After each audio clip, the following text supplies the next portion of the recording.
How did cavemen live through the norovirus when they got it back in the day? It doesn't make any sense to me. They didn't? You think so? I guess they could have died just due to dehydration. But I was like, if I was like part of a tribe or something like that, and then like I got norovirus and we had to move, they would have left my ass behind. Because I couldn't have made it. It wouldn't have been like from lack of will. It would have been like, you know, I just couldn't have made it. Unless I was like the damn leader, even if I was the leader, they would probably be like, we can't afford to waste this much time waiting for this jabroni to get better. But then I'm also like, maybe cavemen had it like a lot easier. Like maybe they didn't get that sick because they lived in smaller groups, right? Like that's an interesting anthropological question. Were infectious diseases, I'm not talking about like the medieval era, I'm talking about like, you know, 10,000 years ago, were infectious diseases, maybe even like 50,000 years ago, were infectious diseases like way less common? This is something I don't necessarily think I could get an answer for from chat.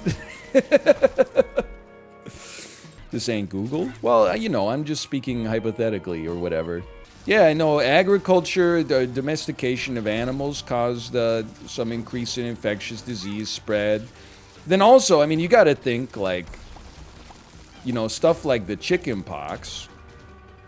It's not like when you knew everybody in your tribe, it's not like randomly one day someone would be like, what the fuck, I'm itchy, right? Like you'd have to be introduced to somebody who had it that you had never seen before. Or you could be the first person ever infected, I suppose. But like, I guess what I'm asking is like, so cavemen, obviously they ate a lot of nuts and they ate a lot of vegetables and a lot of fruits, okay?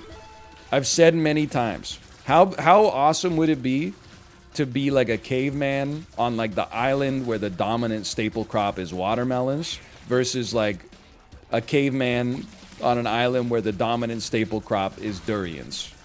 Man, oh man, I would have drafted if I get first pick, put me on I don't want to be on the Cassava Islands. I still want Nose Goblin. Put me on the damn Watermelon Island for sure. Anyway, but that being said, obviously when they could, they also ate meat. But when they ate meat, I mean, this is a question, I don't know if it can even be answered at all. When they ate meat, before the advent of readily reproducible fire, did they eat raw meat? If so, was there foodborne illness from the raw meat? Or were viruses and bacteria like, we don't even know humans exist yet, so we're not going to infect them or whatever? That's not exactly scientifically apt, but you know, maybe for a while the viruses were like, we don't even know that this is a possible vector for infection, so just chill. We'll get them later, dude. Chill. We'll get them later. Probably a lot of parasites. I believe that. I mean, when you think about it, like, I mean, I guess that's why it's not funny. Come on, we're talking about abstracted individuals 100,000 years ago. Cavemen must have been fucked up like all the time. They must have been infected by everything. Never like had what we would consider to be like a nutritionally complete day. Sleep was probably messed up. Stress levels through the damn roof because you're actually being like, you know, preyed upon as well. Just your very existence is in question every single day. No Wi-Fi.